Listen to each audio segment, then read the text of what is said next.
Halo teman-teman podcast Uang Bicara, terima kasih masih bersama kami. Kali ini kita bawain satu episode yang penting banget untuk kita bahas sebagai bangsa tentunya. Dan ini juga lumayan ramai ya kemarin, istilah green jobs ini jadi muncul ke permukaan dan banyak dikenal publik gara-gara muncul di debat kemarin Pilpres. Langsung aja untuk membahas ini kita bareng dengan dosen di Universitas atau di University of Leeds Inggris, Desi Ayu Primasari.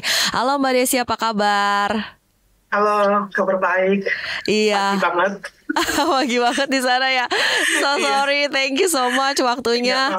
Mungkin boleh perkenalan dulu untuk teman-teman semua terkait dengan Mbak Desi yang saat ini sedang berkarir menjadi seorang dosen di University of Leeds. Halo teman-teman, saya Desi. Saya dosen di Universitas Leeds di Inggris. Saya banyak melakukan penelitian tentang perubahan iklim. Salah satu proyek yang pertama di Indonesia itu adalah Generate Gender, Generation and Climate Change. Kita melihat intersectionalis isu gender dan usia terhadap perubahan iklim di Indonesia, di mana kita fokus di 4 lokasi, yaitu Jakarta, Banjarmasin, Lombok, dan juga Yogyakarta. Dan sekarang saya sedang aktif juga memimpin penelitian judulnya Kayuh Baimba, yaitu Co-Designing Disability Inclusive Disaster Preparedness Toolkit di Banjarmasin ya. Dua-duanya itu didanai, yang pertama didanai oleh UK Research and Innovation, yang kedua didanai Economic Social Research Council Inggris gitu. Itu sih, di luar itu yang ngajar. Baik. Dokter Desi, boleh dijelasin mengenai green jobs ini sebenarnya apa sih, dan ini bagaimana bisa shape our future? Sebenarnya gimana ya? Saya sebenarnya pengen ketawa dulu sih bahas ini gitu. Yeah. Kenapa saya pengen ketawa? Saya itu kan risetnya itu banyak ke arah dekolonialisasi atau postkolonialisasi, mulai dari postkolonialisme kemudian ke dekolonialisasi. Apa sih gitu? Ya tujuannya itu untuk mengunpack lagi gitu legasi-legasi kolonialisme dari dulu sampai sekarang gitu, dan bagaimana itu mengkonstruksi pemikiran kita gitu, termasuk dalam isu perubahan iklim. Dan green job itu buat saya sangat problematik ya, termnya itu sendiri sangat problematik gitu. Kenapa gitu? Ini saya buka di definisi resmi gitu ya, yang saya lihat di Sustainable Development UN.org gitu. Mereka ada report di sini mendefinisikan misalnya green job itu meliputi pekerjaan di agriculture, manufacturing, research and development, administratif dan service activities yang berkontribusi secara substansial untuk mengembalikan kualitas lingkungan misalnya. Kalau kita buka website ILO, International Labour Organization gitu, di situ dia mendefinisikan green job sebagai pekerjaan yang berkontribusi dan preserve atau mengembalikan kondisi lingkungan gitu, baik itu di traditional sektor, manufaktur, konstruksi, dan emerging green sector kayak renewable energy atau efisiensi energi ya. Nah, sebenarnya saya pengen bahas dulu nih definisi yang ada di dua website ini gitu. Buat saya sangat problematik. Kenapa? Yang pertama itu isunya sangat kelas, ada kelas sosial di sana gitu. Dan ini banyak saya temukan ketika kita berbicara tentang perubahan iklim gitu, sangat kelas sosial. Kenapa? Ini tuh hanya melihat orang-orang yang bekerja di sektor ini gitu, tanpa kemudian sangat sedikit atau bahkan mungkin tidak menyinggung sektor informal, di mana banyak orang-orang itu actually doing green job without even you call it green jobs gitu. Hal paling simpel misalnya itu pemulung ya, gitu. Bisa teman-teman bayangkan nggak, misalnya kalau nggak ada pemulung, siapa yang ngumpulin sampah di Indonesia? Kontribusi mereka itu sangat besar loh. Kalau dulu saya sering, misalnya saya itu kan etnografer ya. Etnografer itu peneliti yang datang ke lapangan dan mereka mencoba mix dengan objek daerah penelitiannya gitu. Saya itu suka jalan misalnya sama pemulung gitu. Saya tanya gitu, kenapa sih apa sih Pak bedanya misalnya antara zaman dulu sama zaman sekarang, 20 tahun lalu sama sekarang? Mereka bilang bedanya itu ya sampah. Kalau Anda berbicara sampah, produksi sampah kalau dulu itu mungkin satu rumah itu cuma satu kresek kecil gitu. Kalau sekarang itu satu rumah itu bisa sampai 4 sampai 5 kresek per minggu misalnya gitu. Itu dari segi sampah. Yang kedua, menurut saya kita itu seringkali look down ya ke orang-orang seperti ini gitu. Ketika berbicara sampah gitu, oh biarin aja, dibuang aja. Ide pilah-pilih pun kemudian kan kalau kita lihat iklannya ya di TV-TV itu kan suka udah bersih juga, emang ya buat iklan gitu kan ya. Tanpa sebenarnya mengajarkan ke orang-orang sampahnya itu bersihin dulu loh. Misalnya kita punya sisa botol bekas atau botol bekas sirup misalnya kan agak kotor ya, atau kaleng susu kental manis lah yang paling susah dibersihin kan. Sebelum dibuang ya bersihin dulu dalamnya gitu untuk memudahkan kerja pemulung gitu, dan kemudian benar-benar dipisah dong gitu, biar apa namanya tidak bikin hazard bikin susah pemulung. Misalnya mereka itu pekerjaannya sangat beresiko loh. Bayangkan mereka nggak punya special gloves atau apa gitu, kadang kepegang pecahan gelas dan lain sebagainya. Nah, empati itu yang menurut saya perlu dibangun dulu sebelum kita membahas lebih jauh tentang green job sendiri gitu. Jadi definisi yang ada menurut saya perlu di-unpack sehingga actually mencakup banyak hal gitu. Jangan-jangan semuanya ntar dilabelin gitu. Tambang pun kemudian ada green mining gitu kan asal ada green gitu. Tambahin eco di depannya udah jadi eco designer kayak gitu ya. Exactly gitu. So it's actually another kind of green colonialism kan jadinya. Oh gitu. Wow, this is deep, green colonialism. Jadi sebenarnya kalau misalnya esensi yang ingin dibawa adalah bagaimana kita bersama-sama melakukan sesuatu yang kita bisa untuk mencegah perubahan iklim gitu. Apakah sebenarnya kita harus mencari konsep yang lebih pas atau gimana nih unpacked green jobs ini konsepnya ini? Makanya kemarin sebenarnya saya itu jarang nonton debat jujur gitu. Tapi kemarin ada salah satu debat yang saya ikut kebetulan yang tentang ada isu inilah gitu. Jujur saya sangat salut ada salah satu kandidat yang menyinggung isu tentang keadilan iklim gitu. Jadi sebenarnya saya sih berharap ya siapapun yang menang nanti hasil KPU gitu, saya berharap ide tentang keadilan iklim itu dipakai gitu. Itu yang pertama. Kenapa ide keadilan iklim itu penting? Karena keadilan iklim itu isu yang tidak hanya berbicara tentang lingkungan, tapi berbicara tentang hak asasi manusia gitu, hak untuk udara bersih, hak untuk makanan yang sehat dan lain sebagainya gitu. Jadi nggak bisa kita cuma berbicara lingkungan tanpa berbicara tentang manusianya, bagaimana berdampak pada manusia gitu. Nah terus tadi berbicara tentang green job gitu. Yang menurut saya yang perlu diperhatikan adalah bagaimana kita semua satu frame dulu nih, mencari kemana sih. Kalau saya sih, saya of course saya selalu bilang kita harus sangat kritis terhadap pengetahuan Barat ya, walaupun saya sendiri di sini gitu. Tapi di sini pun saya selalu mengkritisi itu gitu. Makanya dekolonialisasi gitu kan. Nyari kemana gitu. Sebenarnya simple loh. Daripada nyari ke Prancis, ke Inggris, kemana, ke Amerika gitu. Kita itu punya loh di Indonesia itu, yaitu masyarakat lokal, indigenous community itu menurut saya pengetahuannya banyak tereliminasi. Jadi gini, kita perlu berbicara dulu siapa sih yang menguasai ilmu pengetahuan di dunia, whose knowledge, whose science gitu kan. Nah, unfortunately gitu kan banyak pengetahuan masyarakat adat itu tidak dianggap gitu. Karena dia tidak tertulis kan, sehingga dia ada kecairan dan lain sebagainya di sana sifatnya. Yang dianggap itu kan pengetahuan Barat yang tertulis dan ini kita berbicara tentang dominasi pengetahuan gitu.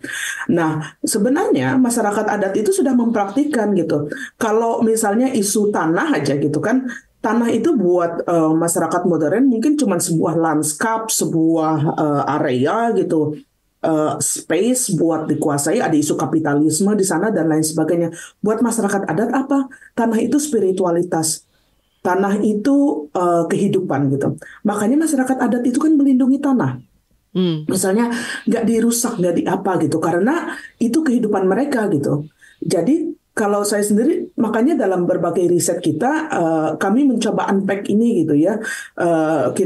Saya itu kerjanya dengan berbagai komunitas lokal di Indonesia, kawan-kawan di Pabel di lapangan gitu kan, kelompok informal, kelompok rentan, orang-orang yang hidup di tepi pantai gitu dan lain sebagainya gitu.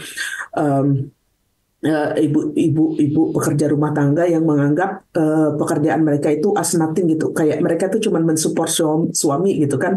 Saya tuh kadang miris dengarnya gitu karena itu kan pekerjaan yang sangat penting. Suaminya nggak mungkin bisa bekerja di luar tanpa istrinya melakukan semua pekerjaan di dalam rumah gitu.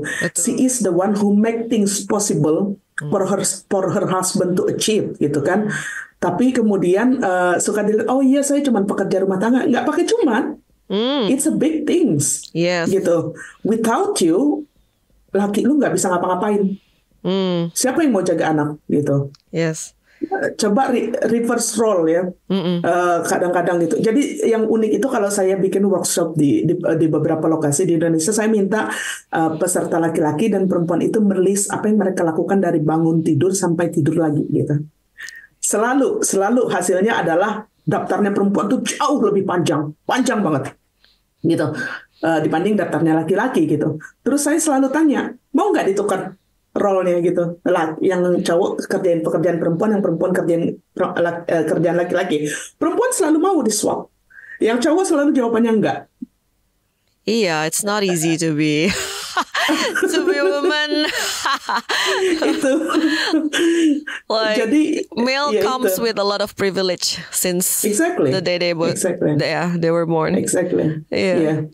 Termasuk tentang isu green job tadi gitu, bahwa kita harus lihat privilege kita gitu. Kita bisa bilang green jobs, which green job gitu. Makanya kemarin saya sebenarnya agak lucu ketika mencontohnya itu misalnya di Perancis atau di mana di negara barat. Buat saya agak kolonial ya gitu. Let's look inside gitu.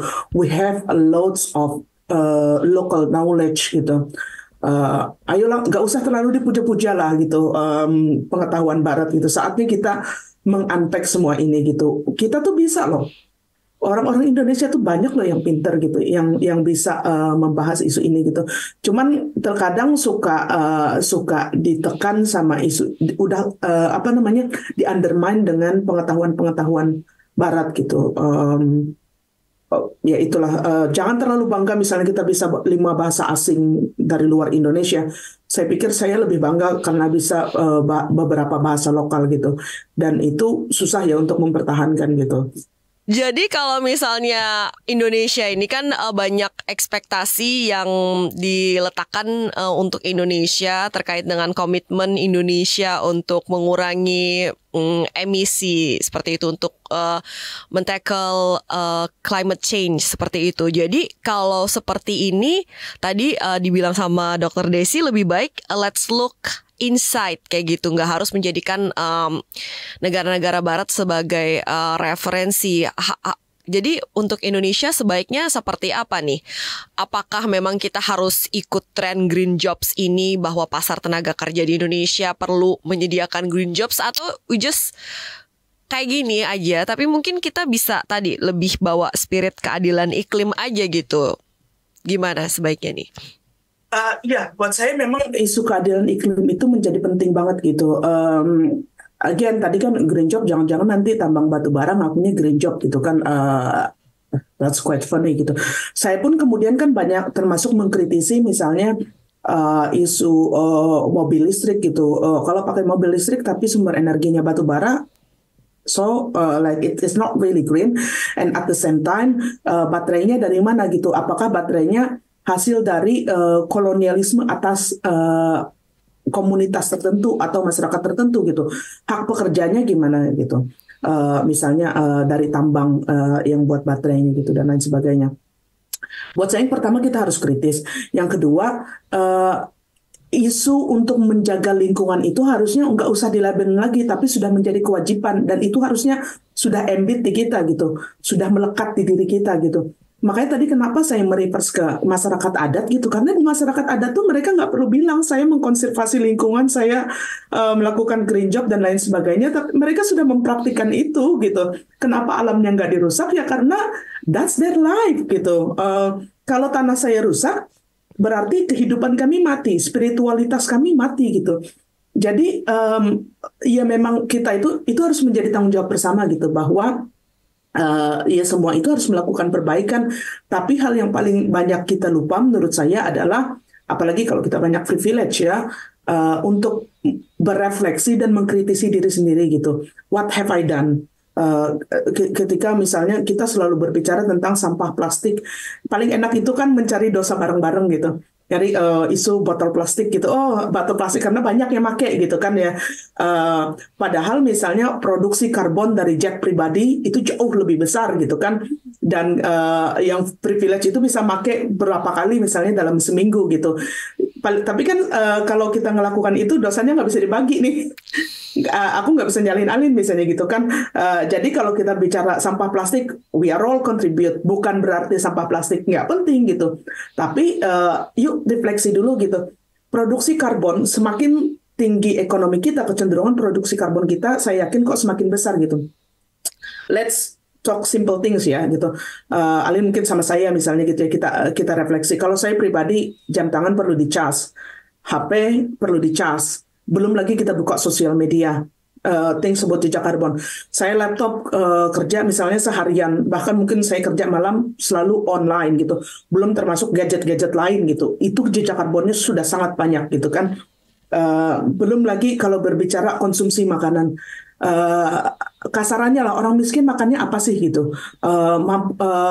Paling berapa banyak kalau kita banding sama yang lebih tajir, misalnya yang pakai starter, main course, dessert, konsumsinya itu banyak. Belum lagi kalau nggak habis, orang miskin rata-rata makanannya pasti habis. Kenapa? Karena cuma punya itu gitu.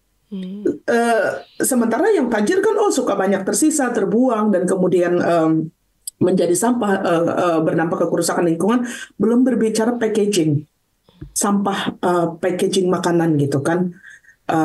Minum kopi, misalnya orang miskin mampu nggak minum kopi ke kafe gitu, terus pakai cup holder, oke, it's green, but selalu berpikir tentang isu recycle itu terbatas loh. Jadi nggak semua-muanya bisa di-recycle. Kalaupun bisa di-recycle, ada batasnya berapa kali bisa di-recycle gitu kan. Dan to recycle thing, it does need lots of energy. Jadi sebenarnya kalau bisa tuh dikurangin dulu, reduce gitu. Nah, hal yang unik juga gitu. Kemarin saya juga ngobrol nih di sini gitu. Kita itu selalu berbicara tentang polusi oleh pabrik tekstil di Indonesia dan di mana-mana gitu. Selalu kan isunya di negara-negara Global South gitu. Terus saya bilang, kita itu berada di Global North, 4 musim, 4 baju yang berbeda. Belum lagi setiap tahun suka ganti-ganti bajunya gitu. Saya itu ingat, saya bilang saya tinggal di Indonesia tuh cuma pakai satu baju. Satu baju itu kalau sampai bolong baru saya ganti, dan itu pun kalau udah bolong pasti dimanfaatin jadi pel atau apa gitu kan ya. Sementara kalau di sini ya dibuang.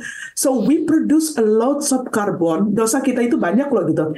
Jadi jangan cuma nunjukin dosa lu banyak gitu terhadap lingkungan. Let's fix you. But I don't really want to reflect about my own sins gitu. Jadi ya itulah, makanya menarik juga kemarin ada yang namanya ada yang menyerukan tobat terhadap lingkungan. Saya lupa lah karena saya rada-rada skip kan beberapa sesi itu. Tapi menurut saya penting. Jadi siapapun pemenangnya, saya sangat berharap isu keadilan iklim itu benar-benar diangkat. Sebenarnya saya lumayan shock kemarin ada yang nyebut itu. Saya, wow, hebat juga dia tahu gitu, hebat juga dia peduli gitu. So I think itu perlu semakin diramaikan lah isu keadilan iklimnya.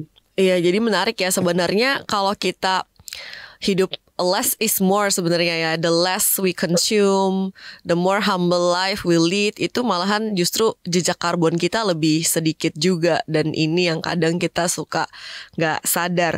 Terkait dengan keadilan iklim seperti itu, kita kan akan mengalami pergantian kepemimpinan sudah.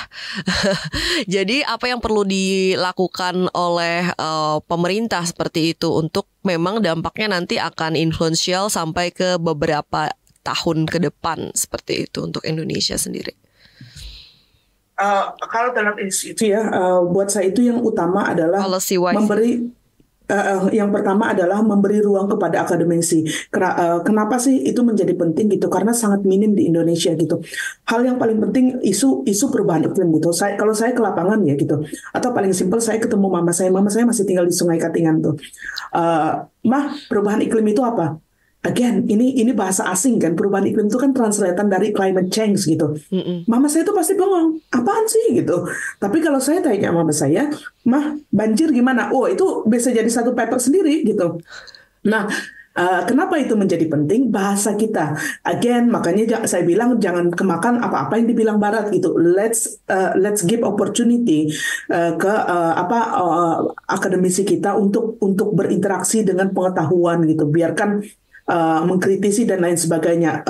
Di sini itu saya itu kalau masuk kelas gitu, misalnya kayak hari Senin kemarin saya itu ngajar isu rasisme gitu, urban planning dan rasisme gitu. Bagaimana legasi kolonialisme terhadap urban planning mengakibatkan rasisme dan segregasi dan lain sebagainya gitu. Saya itu selalu menekankan ke mahasiswa, rasisme itu bukan cuma masalah kulit gitu. Rasisme itu bagaimana kita melihat budaya kita lebih tinggi dibanding budaya orang lain gitu.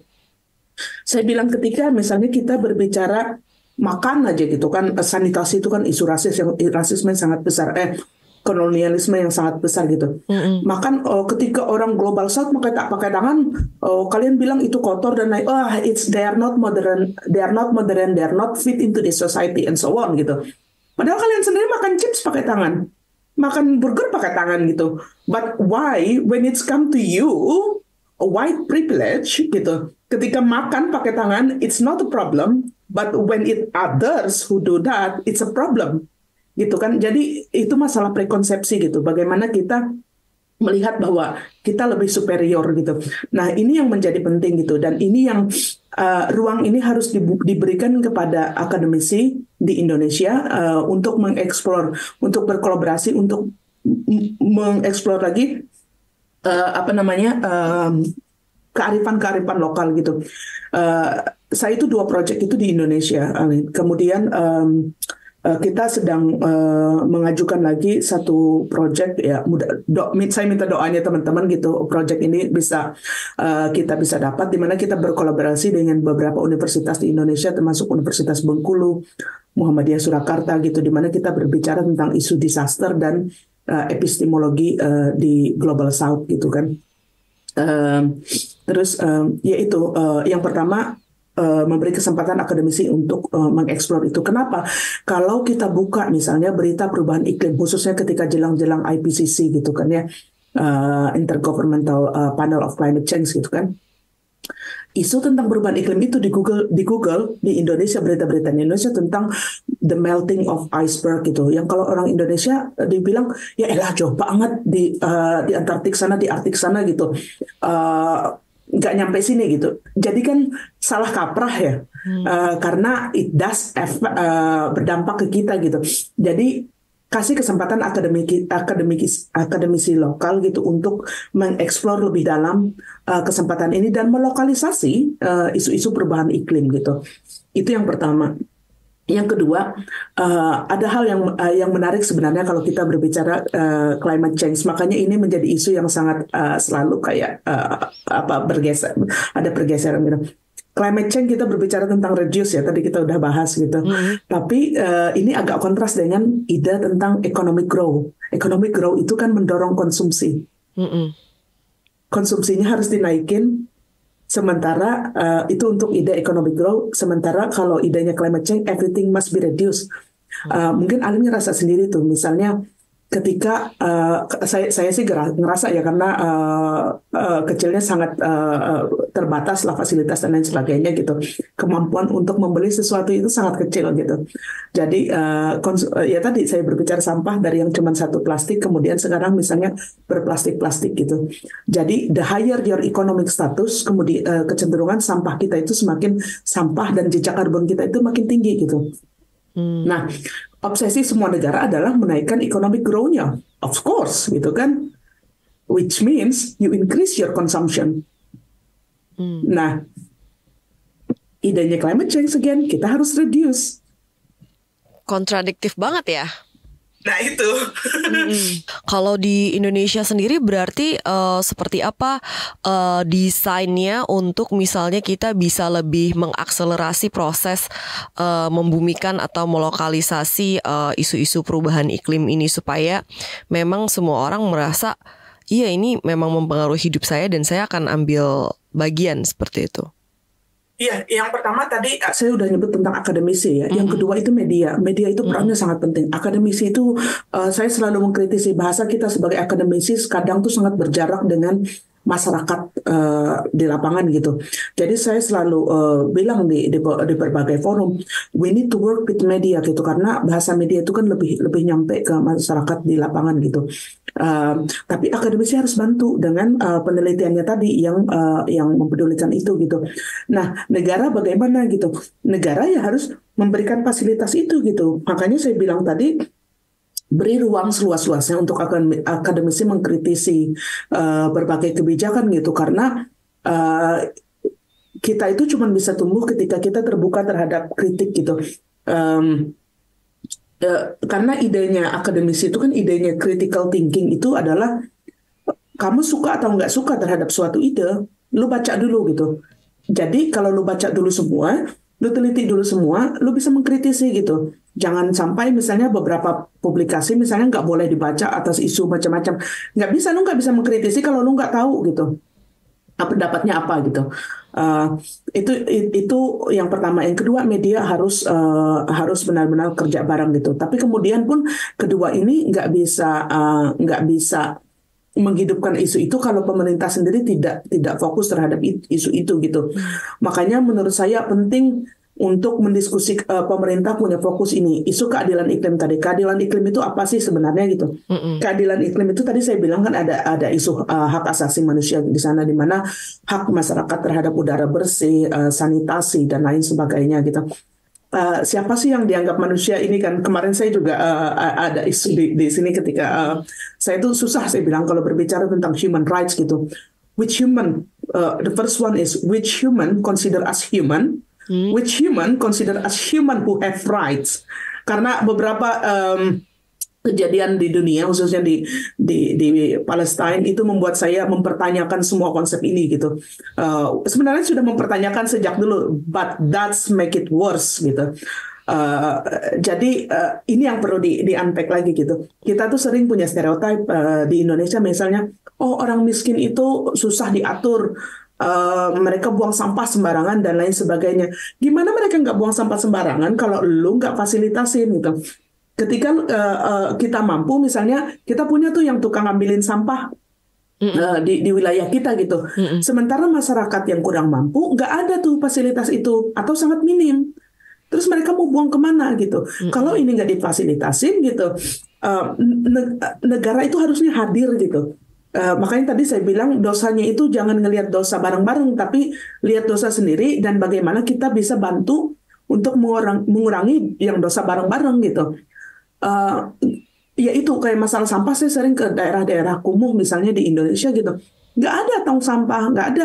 Kalaupun ada misalnya petugas kebersihannya jarang masuk misalnya gitu kan, atau mengoleksi gitu.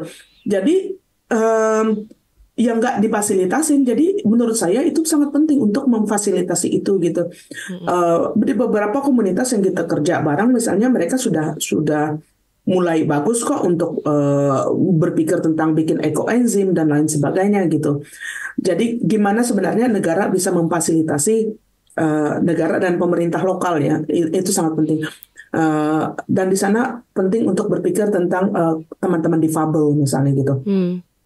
kita itu hidup di able world gitu, semuanya berdasarkan standar orang-orang yang secara physical dan mentally able gitu, sehingga kadang kita nggak mikir bagaimana sih untuk apa namanya rumah biar mengakomodir mereka gitu, atau tadi berbicara green job misalnya. Menurut saya green job itu nggak lengkap kok kalau kamu tidak berbicara tentang inklusivitas gitu. Ya, inklusivitas itu apa gitu? Ya berbicara tentang teman-teman difabilitas yang sering terdiskriminasi hanya karena dianggap kantornya nggak ramah difabel, tangganya banyak gitu, sehingga nggak bisa ngerekrut teman-teman yang pakai kursi roda ataupun yang pakai tongkat dan atau teman-teman yang blind gitu kan, dokumennya tidak dibikin ramah terhadap teman-teman yang blind gitu, dan lain sebagainya gitu. Jadi we have to unpack, lagi-lagi saya bilang we have to unpack the definition of green job tadi, yaitu kita harus benar-benar let's start to look around us, lihat sekitar gitu, terus mikir ini perlu ada perubahan nggak sih? Jadi nggak perlulah neko-neko misalnya mengcopy Inggris, Prancis dan lain sebagainya gitu. Ini kan negara-negara ex-kolonial ya, negara-negara penjajah, European Empire kan, kalau di tulisan atau di kelas itu saya nyebutnya European Empire gitu. Mereka tumbuh dari penjajahan, maksudnya mereka menjadi mereka sekarang ya karena negara jajahannya dulu gitu. Jadi gimana caranya kita sebagai negara bekas jajahan itu bisa tumbuh gitu, bisa ini gitu. Ada, kalau teman-teman mungkin ada yang belajar tentang development gitu ya, di sana ada konsep tentang paradox of plenty. Gimana sebenarnya kekayaan alam itu menjadi sumber permasalahan di suatu daerah dan kemudian masyarakatnya itu miskin sebenarnya di daerah itu. Karena ya itu tadi kolonialisme tadi saya bilang, jangan-jangan baterai, berbicara mobil listrik, baterainya hasil ngejajah di bangsa lain gitu, di masyarakat lain, yang masyarakatnya nggak kebagian apa-apa selain tanahnya dikeruk, sementara ekonomi mereka masih nggak tumbuh, masyarakatnya masih miskin dan lain sebagainya gitu. It's called paradox of plenty gitu kan. Itu terjadi di mana-mana, bisa dilihatlah di Indonesia misalnya daerah-daerah yang kaya terhadap resources gitu. Kalau di dunia misalnya kayak Johannesburg itu kan ketika ditemukan tambang emas pertama kali, ya itulah awal muala masalah di sana gitu, ketika penjajah kemudian masuk mensegregasi antara orang kulit hitam dan kulit putih dan kulit berwarna lainnya gitu. Jadi cobalah untuk kritis bahwa semuanya itu jangan dimakan mentah-mentah lah. Electric car good, yes, it's good, but try to be critical. Nggak semuanya itu selalu baik-baik saja gitu. Try to look at what's the problem, gitu, sehingga kita bisa bareng-bareng nih. Jangan sampai kita green sebagai masyarakat kelas menengah dan atas, tapi mengkorbankan orang-orang di bawah gitu. Jangan sampai kebijakan kita itu bikin korban di bawah gitu. Padahal kan yang paling rentan itu, berbicara perubahan iklim, masyarakat paling rentan itu adalah mereka yang termarginalkan gitu. Kenapa saya bilang biasanya orang-orang miskin? Kenapa? Kalau banjir, paling simpel banjir gitu ya. Yang tajir bisa bikin rumahnya tinggi atau memodifikasi rumahnya karena punya kapital untuk itu. Yang miskin nggak punya akses itu. Kalaupun mampu ya ninggiin dikit, tapi rumahnya tuh kalau bahasa banjir tuh jabuk. Ya kan, rumahnya itu rotten, rusak macam-macam gitu gara-gara banjir gitu kan. Jadi itu aja, kita percaya perubahan iklim itu berdampak ke semua orang, tapi dampaknya nggak merata gitu. Yang tajir bisa beli rumah lagi di tempat yang lebih tinggi, yang lebih aman, atau pindah ke hotel selama banjir gitu. Yang nggak mampu mau lari ke mana? Ke shelter gitu. Nah, kalau berbicara ke shelter lagi, ke pengungsian, ramah difabel nggak sih gitu? Karena seringkali misalnya saya ketemu teman-teman difabel udah ke pengungsian, ke toiletnya aja susah, karena tidak didesain ramah terhadap mereka. Wong secara orang yang nggak difabel aja susah kok ke toiletnya gitu. Bayangkan teman-teman difabel. Padahal logika paling gampangnya adalah kalau itu gampang buat teman-teman difabel, itu akan lebih gampang buat yang non difabel gitu. Jadi kenapa standarnya harus kita gitu? Again, kenapa standarnya tadi misalnya yang kelas menengah? Kenapa nggak pakai standar yang di bawah, yang lebih susah gitu? Karena kalau yang lebih susah bisa melakukannya, yang non difabel itu akan lebih gampang gitu. No issues. I see. To sum up our discussion today, berarti yang poin-poin yang saya tangkap adalah keadilan, inklusivitas, dan kita harus reflektif juga. Dan kembali lagi lihat akar kita seperti itu. Sebenarnya it's been with us all this time kayak gitu. Boleh kasih closing statement untuk menutup perbincangan kita pada hari ini, Dr. Desi? Closing statementnya apa ya? Gini, yang utama sih tadi itu yang refleksi ya, teman-teman kita harus refleksi. Isu perubahan iklim itu kayak saya bilang itu tidak berdampak merata gitu. Jadi yuk lihat privilege kita. Kadang kita tuh lupa bahwa kita itu hidup dengan lots of privilege gitu, sehingga kita menggunakan satu standar baku gitu bahwa semua orang harus begini gitu. Yuk coba misalnya kalau teman-teman punya waktu, cobalah sesekali lupakan semua make up dan lain gelar dan lain sebagainya.